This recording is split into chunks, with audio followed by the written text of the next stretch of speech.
ಎಲ್ಲರಿಗೂ ಅವಕಾಶ ಮಾಡಿಕೊಟ್ಟಿದ್ದಾರೆ. ತಹಸೀಲ್ದಾರ್ ಇಂದ ಹಿಡಿದು ಇಒ ಇಂದ ಹಿಡಿದು ಪ್ರತಿಯೊಬ್ಬರಿಗೂ ಕೂಡ ಎಲ್ಲ ಸಮುದಾಯಗಳಿಗೂ ಕೂಡ ಇವತ್ತು ನಮ್ಮ ತಾಲೂಕಿನಲ್ಲಿ ಕೆಲಸ ಮಾಡತಕ್ಕಂಥ ಅವಕಾಶ ಮಾಡಿಕೊಟ್ಟಿದ್ದಾರೆ. ಮತ್ತು ಯಾರ ಹತ್ರ ಕೂಡ ಈ ಅಧಿಕಾರಿಗಳು ಯಾರ್ಯಾರು ಇವತ್ತು ಬಂದಿದ್ದಾರೆ ಇವರು ಯಾರ ಹತ್ರ ಕೂಡ ಒಂದು ಕಾಫಿ ಕೂಡ ಕುಡಿದಿಲ್ಲ, ಬೇರೆ ಎಲ್ಲ ಬಿಟ್ಬಿಡ್ರಿ, ಕಾಫಿ ಕೂಡ ಕುಡಿದಿಲ್ಲ. ಕೋಲಾರದಲ್ಲಿ ಐಸಿಎಸ್ಸಿ ಸಿಲೆಬಸ್ನ ಟಾಪ್ ಸ್ಕೂಲ್ ಪಟ್ಟಿಯಲ್ಲಿರುವ ಸರ್ ಎಂ ವಿಶ್ವೇಶ್ವರಯ್ಯ ಇಂಟರ್ನ್ಯಾಷನಲ್ ಸ್ಕೂಲ್ನಲ್ಲಿ 2025-26ನೇ ಸಾಲಿನ ನರ್ಸರಿಯಿಂದ 10ನೇ ತರಗತಿವರೆಗೆ ದಾಖಲಾತಿಗಳು ಪ್ರಾರಂಭವಾಗಿದೆ. ಹೈಟೆಕ್ ಸ್ಕೂಲ್ ಬಿಲ್ಡಿಂಗ್, ನುರಿತ ಶಿಕ್ಷಕರು ಹಾಗೂ ಎಲ್ಲ ವಿದ್ಯಾರ್ಥಿಗಳಿಗೆ ಸ್ವಿಮ್ಮಿಂಗ್ ಪೂಲ್, ಕ್ರಿಕೆಟ್, ಸ್ಕೇಟಿಂಗ್ ಸೇರಿದಂತೆ ಹಲವು ಕ್ರೀಡೆಗಳಿಗೆ ತರಬೇತಿ ನೀಡಲಾಗುತ್ತಿದೆ. ನಿಮ್ಮ ಮಗುವನ್ನ ದಾಖಲು ಮಾಡೋಕೆ ಇಂದೇ ಭೇಟಿ ನೀಡಿ. Sir M Visvesvaraya international school, ಕುಡಾ ಲೇಔಟ್, ಬೆಂಗಳೂರು ಉತ್ತರ, ವಿವಿ ಸಮೀಪ, ಟಮಕ ಬಡಾವಣೆ, ಕೋಲಾರ. ಅಷ್ಟು ಪ್ರಾಮಾಣಿಕವಾಗಿ ಇವತ್ತು ಮಂಜುನಾಥ್ ಅವರು ಕೆಲಸ ಮಾಡ್ಕೊಂಡು ಬಂದಿದ್ದಾರೆ. ಹಂಗಾಗಿ ನಾನು ಅವರಿಗೆ ಇವತ್ತು ಇಡೀ ನಮ್ಮ ಕೋಲಾರ ತಾಲೂಕಿನ ಜನತೆಯ ಪರವಾಗಿ ಹೃದಯಪೂರ್ವಕವಾದಂತ ಕೃತಜ್ಞತೆಗಳನ್ನ ಮತ್ತು ಅಭಿನಂದನೆಗಳನ್ನ ಸಲ್ಲಿಸ್ತೇನೆ. ನಗರಾಭಿವೃದ್ಧಿ ಪ್ರಾಧಿಕಾರದ ಅಧ್ಯಕ್ಷ ನೇಮಕ ಮಾಡಬೇಕಾಯ್ತು, ಬಹಳಷ್ಟು ಒತ್ತಡಗಳು ಬಂತು. ಅವಾಗ ಒಬ್ಬ ಅಲ್ಪಸಂಖ್ಯಾತ ಸಮುದಾಯದ ಮೊಹಮ್ಮದ್ ಹನೀಫ್ ಅವರನ್ನ, ಹನೀಫು ಶಿವಕುಮಾರ್ ಇಬ್ರು ಜೊತೆಯಲ್ಲಿದ್ದಂತವ್ರು ವಿದ್ಯಾರ್ಥಿ ಕಾಂಗ್ರೆಸ್ನಲ್ಲಿ. ಹನೀಫು ಕೂಡ ಬಹಳ ಹಳಬರು. ಶಿವಕುಮಾರ್ ಹನೀಫ್ ಇಬ್ರು ಕೂಡ NSU ಉಪಾಧ್ಯಕ್ಷ ಆಗಿದ್ದರು, ಕಾಳಸ್ತಪುರ ರಮೇಶ್ ಅಧ್ಯಕ್ಷರಾಗಿದ್ದಾಗ. ಅವರನ್ನು ಗುರುತಿಸಿ ನಗರಾಭಿವೃದ್ಧಿ ಪ್ರಾಧಿಕಾರದ ಅಧ್ಯಕ್ಷರು ಮಾಡಿದ್ರು. ಬಹುಶಃ ಕೋಲಾರ ಚಿಕ್ಕಬಳ್ಳಾಪುರ ಜಿಲ್ಲೆ ಇತಿಹಾಸದಲ್ಲಿ ಹಾಲು ಒಕ್ಕೂಟದಲ್ಲಿ ಅಲ್ಪಸಂಖ್ಯಾತರನ್ನು ಮಾಡೇ ಇರಲಿಲ್ಲ.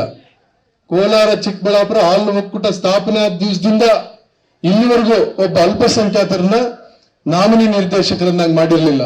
ನಮ್ಮ ಶಂಶೀರ್ ಅವರನ್ನ ಹಾಲು ಒಕ್ಕೂಟದ ನಿರ್ದೇಶಕರನ್ನಾಗಿ ಮಾಡಿದ್ರು. ಕೋಲಾರ ನ್ಯಾಯಾಂಗ ವ್ಯವಸ್ಥೆಯಲ್ಲಿ ಯಾವತ್ತೂ ಕೂಡ ಹಿಂದುಳಿದ ವರ್ಗದವರನ್ನಾಗ್ಲಿ ಅಲ್ಪಸಂಖ್ಯಾತರನ್ನಾಗ್ಲಿ ಗುರುತಿಸಿ ಅಲ್ಲಿ ಗವರ್ಮೆಂಟ್ ಲೀಡರ್ ಮಾಡಿರ್ಲಿಲ್ಲ. ಯಾವತ್ತೂ ಕೂಡ ಬಲಿಷ್ಠ ಆಗ್ತಿದ್ರು. ನಮ್ಮ ಕೆಳಗಿನಪೇಟೆ ನಮ್ಮ ಗಾಂಧಿನಗರ ನಾಗರಾಜನ್ನ ಮತ್ತು ಇವತ್ತು ಫಯಾಜ್ ಅವರನ್ನು ಮಾಡಿದ್ದಾರೆ. ನಮ್ಮ ಫಯಾಜ್ ಅವ್ರನ್ನ ಗವರ್ಮೆಂಟ್ ಅಡ್ವೊಕೇಟ್.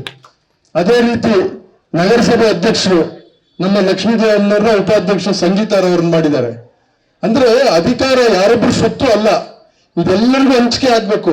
ಎಲ್ಲರಿಗೂ ಹಂಚಿಕೆ ಆದಾಗ ಮಾತ್ರ ಈ ಪ್ರಜಾಪ್ರಭುತ್ವಕ್ಕೆ ಮತ್ತು ಏನು ಬಾಬಾ ಸಾಹೇಬ್ ಅಂಬೇಡ್ಕರ್ ಅವರ ಸಮಾಜ ಸಮಾನ ಅವಕಾಶಗಳು ಸಿಗಬೇಕು ಅಂತ ಹೇಳಿದ್ರು, ಅದು ಅವಾಗ ಸಿಗ್ತದೆ. ಅದು ಬಿಟ್ಟರೆ ಅಧಿಕಾರ ಕೆಲವು ಜನರ ಕಪಿಮುಷ್ಟಿಯಲ್ಲಿ ಸಿಕ್ಕಾಕೊಳ್ಬಾರ್ದು ಅಲ್ವಾ. ಇದನ್ನ ಮಾಡಬೇಕಾದಂಥದ್ದು ಎಲ್ಲ ಜನಪ್ರತಿನಿಧಿಗಳ ಕರ್ತವ್ಯ.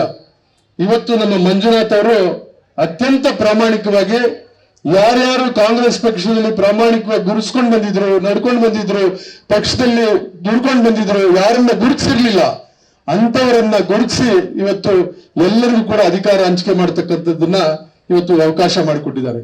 ಇವತ್ತು ಗ್ಯಾರಂಟಿ ಯೋಜನೆ ಸಮಿತಿ ಈಗ ನಾವೆಲ್ಲ ಸದಸ್ಯರಿಗೆ ನೇಮಕಾತಿ ಆದೇಶ ಪತ್ರ ಕೊಟ್ರಿ, ಯಾರನ್ನೂ ಬಿಟ್ಟೇ ಇಲ್ಲ. ಎಲ್ಲ ಸಮುದಾಯಗಳನ್ನ, ಯುವಕರನ್ನ, ಹೆಣ್ಮಕ್ಳನ್ನ ಇವತ್ತು ಆ ನೇಮಕ ಇದು ಗ್ಯಾರಂಟಿ ಯೋಜನಾ ಸಮಿತಿ ಅನುಷ್ಠಾನದ ಸಮಿತಿಯಲ್ಲಿ ನಾವು ಗುರುತಿಸಿ ಮಾಡಿದೀವಿ. ಇವತ್ತು ಈ ರೀತಿ ಬಹುಶಃ ಇನ್ನೊಂದು ನಮ್ಮ ಬಾಬಾ ಸಾಹೇಬರಲ್ಲಿ ಇದ್ದಾರೆ. ಬಹುಶಃ ಕೋಲಾರದಲ್ಲೆಲ್ಲ ಇಡೀ ಜಿಲ್ಲೆಯಲ್ಲಿ ಅಕ್ರಮ ಸಕ್ರಮ ಸಮಿತಿಯಲ್ಲಿ ಒಬ್ಬ ಅಲ್ಪಸಂಖ್ಯಾತನಾರು ಮಾಡ್ತಾ ಇರ್ಲಿಲ್ಲ. ಮಾಡ್ತಾ ಇದ್ರು, ಒಕ್ಕಲಿಗರು ಇರ್ತಾ ಇದ್ರು, ಶೆಡ್ಯೂಲ್ ಕ್ಯಾಸ್ಟ್ ಇರ್ತಾ ಇದ್ರು, ಶೆಡ್ಯೂಲ್ ಟ್ರೈಬ್ ಇರ್ತಾ ಇದ್ರು, ಬ್ಯಾಕ್ವರ್ಡ್ ಇರ್ತಾ ಇದ್ರು. ಬಟ್ ಮೈನಾರಿಟೀಸ್ ದಾರ ಮಾಡ್ತಿರ್ಲಿಲ್ಲ ಅಕ್ರಮ ಸಕ್ರಮ ಸಮಿತಿಯಲ್ಲಿ. ಅದನ್ನು ಕೂಡ ಕರೆಸಿ ನಮ್ಮ ಬಾಬಾ ಸಾಹೇಬ್ರನ್ನ ಕ್ಯಾಲ್ನರು ಇವತ್ತು ಬಾಬಾ ಸಾಹೇಬ್ರನ್ನ ದರ್ಖಾಸ್ತ್ ಕಮಿಟಿಯಲ್ಲಿ ಮಾಡಿದೀವಿ.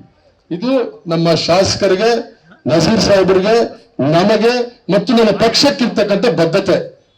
ಇವತ್ತು ಕಾಂಗ್ರೆಸ್ ಪಕ್ಷ ಮಾತ್ರ ಇಷ್ಟೆಲ್ಲ ಅವಕಾಶಗಳು ಮಾಡ್ಕೊಡೋದಕ್ಕೆ ಸಾಧ್ಯ.